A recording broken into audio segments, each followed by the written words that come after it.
けでライブが今終わって、同じブロックでたまたま見てた、一緒に見てたドナイ山本さんと、まあよくねコラボさせてもらってるんですけど、ちょっと今日も一緒に感想をお邪魔します。喋りたいなとりあえず思って、終わった後動画撮ろうねって言ってたんですよね。はいはい、そうです。でもなんか私今ちょっとあんまり頭が回ってなくていやー本当に本来は、今日のライブどこの曲がどうとか、どのパフォーマンスがとかいっぱい話したことあったのに、全部飛んじゃったっていう最後のやつで、まず順に追って話しますか。とりあえず、僕は昨日行ってるので、今日が初めてではないんですけど、愛ちゃんは今日が初めてで、待機してる間ずっとネタバレをするなと僕は念を押されていたのできつい時間でしたよね。何も話してなかったんですけど、とりあえず、3人出てきたっていうのがまず、いや変わらないんかいっていうと思って、アベンジャーズので出てた時と衣装も同じだからほぼ一緒。いやほぼ僕あんま違い分かんないんですけど、一緒細かくは違うかもしれないけど、黒銀で一緒でしたよね。前回のベビーメタル武道館の時と一緒で、桃子ちゃんも一緒。なんかスーちゃんもモアちゃんも変わってなさすぎて2歳ぐらい年取ったはずなんですけど、もう本当に封印されてたんじゃないのってめちゃくちゃ可愛かったですよね。本当に冷凍保存されてたんじゃないかなってぐらい全然変わってなかった。めっちゃ可愛かった。見えました。愛ちゃんのところからほぼ同じ場所で見てたんですけど、僕もちょっと前の人のポジショニングによっては見えなくて、私結構見れなかったです。だから、スクリーン見たりとかしてたんですけど、結構見切れてないとこ正直結構多くて、あと紙バンドがねこっち向かってステージがあってこっちにいたんですよね。でこっち側でやってる時にやっぱ全然こっち見れなかったですよね。それがちょっともったいなかったなって。まず照明も当たってなかった気が。ごめん、僕めっちゃ声枯れてますね今。ごめんなさい。喋ってても久々の声出し解禁で、そういやもうそうですね。昨日見た時に3人いるのにまずびっくりして、進撃の1番終わるまでずっとモニター見て、これ桃子ちゃんだよな、桃子ちゃんでいいよ、だって確信持てるまでずっと見て、私もそうです。確信持ててから舞台見たんですけど、隣に愛ちゃんいたんですけど、始まった瞬間にモニター見てたからやっぱそうなるよなって思ってもう動き止まりましたもん。そうでし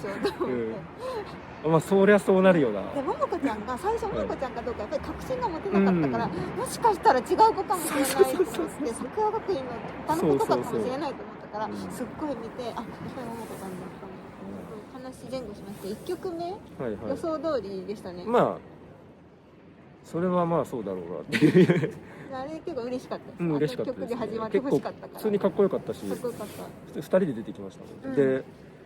やっぱあれどこから出てくるのか分かんないですよね。本当にもうよくよく見たらなんか黒装束歩いてるって思って進撃は正直あんまりもう記憶になくて、3人だったことにびっくりしちゃって、その後何でしたっけ。進撃ディストーション、そっかパパヤっていう、なんかもういつものそうですねいつものそうですね。ディストーションパパヤ、メギツネとかもそうでギミチョコかな、ギミチョコがあって、でなんか新たな生命体が現れたみたいな紙芝居があって、新曲来るのかなって思ったらドキモが流れてきてでドキモで謎の3人現れた時どう思いましたか。私ねあんま見えなかったんですよ。だから3人だっけっていう感じです今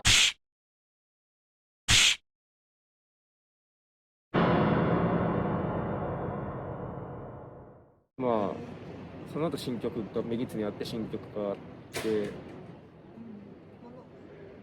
モノクロームの前にどっちが先だったっけ？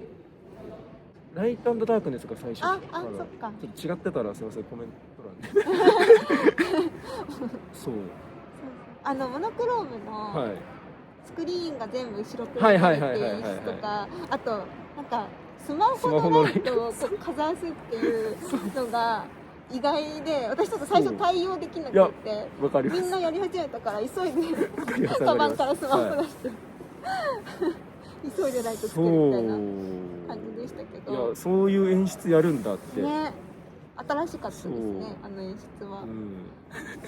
でもモノクロームの演奏がやっぱすごい良くて、モノクロームめちゃめちゃ僕も一番かっこよかったなって印象に、昨日が印象に残ってました、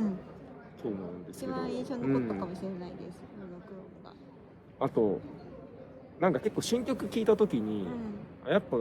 ベビーメタもこっち完全に寄せてきて、ちょっとだいぶ変わってきたなーってうすうす思ってはいたんですけど、実際3人が踊ってパフォーマンスしてるの見たら、まあ、いい意味でまあ変わんないなみたいな、結局ベビーメタだなみたいな感じがして、それはちょっと嬉しかったでしたね。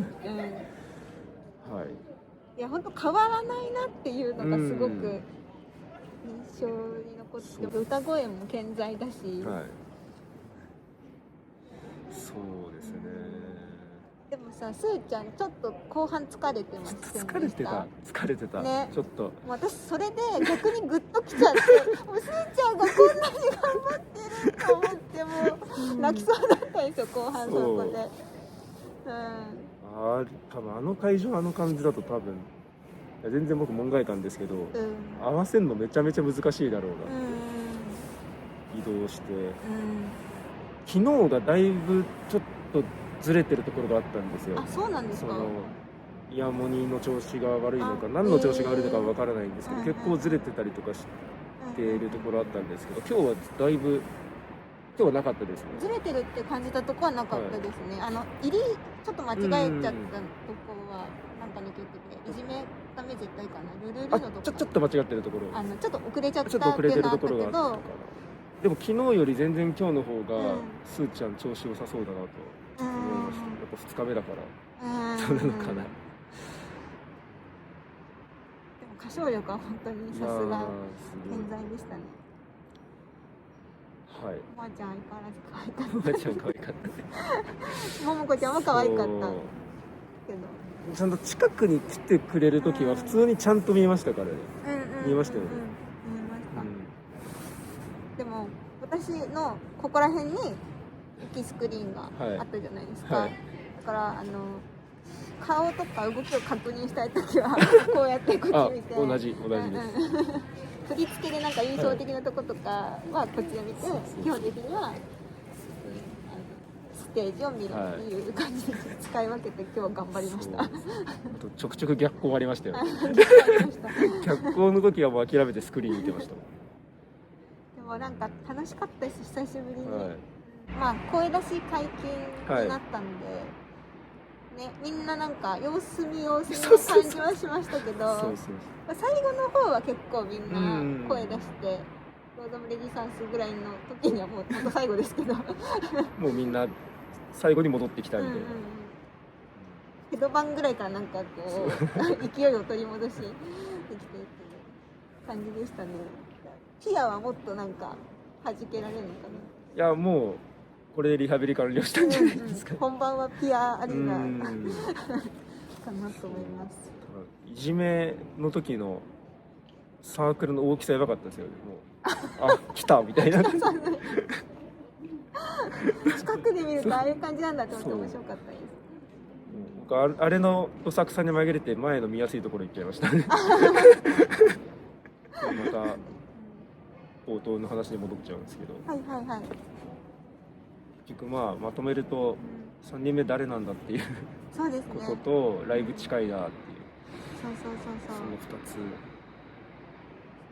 目は私たちの予想はやっぱり桃子ちゃんだし、桃子ちゃんであってほしいなって、ゆいちゃんでない以上桃子ちゃんなのかなっていうアベンジャーズになったのって2019、鞘師が登場したのっていつでしたっけ？グラストンベリーのやつって、あれ2019か18か19ですね。だからもう4年ぐらいってことですよね。そうですね。考えたら長いな。長い。つい最近のような気もするけど。いや、もうこちゃんであってほしいです。ちょっと複雑だけど、まあそうですよね。これでゆいちゃんのまあ今更って感じですけど、ちょっと心のどっかでゆいちゃんの復活もあったらいいなって思ってたんですけど、まあそれはもうないなって思いました今日。まあもうさすがにないのかな。さすがにないって思わせてそうだったらすごいことだけど。まあゆいちゃんじゃないのであればももこちゃんかなっていう感じですかね。いやー引っ張りますね、またね。あるね。なんか明日明らかにみたいなこと言ってて、結局明らかになってないってまあいつものことだから、もうみんな慣れっこだから、これに対して文句言ってる人多分ほぼいないと思うんでそうですね。まあでもちょっと結構キンキンに楽しみができて、まあそうですね。なんか嬉しかったです。今までなかった分、急に忙しくなってきたなみたいな感じで、ちょっと出費がかさむなみたいな。4月に備えようと思います。まあまたちょっと機会があったら、その時にでもね話しましょう。はい、ぜひこのこともよろしくお願いします。はい。じゃああと話しかけてくれた方とかいてね、ちょっと会えた方とかもいてね、楽しかったんでありがとうございました。話しかけてくれた方。ありがとうございました。はい。じゃあここら辺で大丈夫ですかね。はい。ではまたバイバーイ。